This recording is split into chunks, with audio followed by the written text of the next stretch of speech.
kíváncsian kérdezem, hogy hogyan élnek a művészek Hollandiában? Milyen tapasztalatod van erről? Hiszen te is művész vagy, és biztos jó pár embert ismersz, kollégákat. Érdeklődöm, hogy hogyan élnek.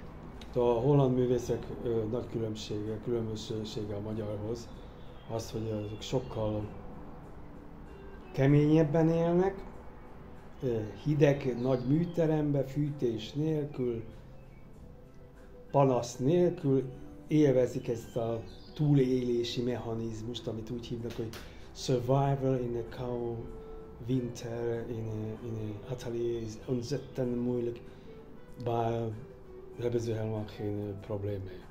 Ami azt jelenti, hogy ők nem csinálnak nagy ügyet abból, hogy nincs fűtés, és akkor a túlélés szerűen ott legfeljebb a kertben csinálnak egy tüzet, rakodnak össze-vissza, és nincsenek az a céljuk, mint magyaroknak, hogy a magyar művész az világhírű akar lenni, abban a kiáltásokat akar rendelni, és mit szólnak az többiek, mit szól az Omzéd, mit szól a nem tudom kicsit. Érted?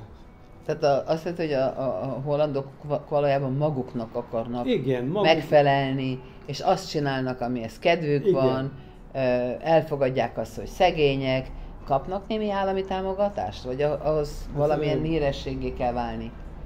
Hát igen, hogy lehet megpályázni ilyen ösztöndíjakat, főleg fiataloknak, de ahhoz eléggé modern dolgokat kell csinálni. Van egy darásod, de az azt nem baj, majd elkergetjük. Múltkor berepült egy denel, képzeld el. Azt hittem, hogy agyba.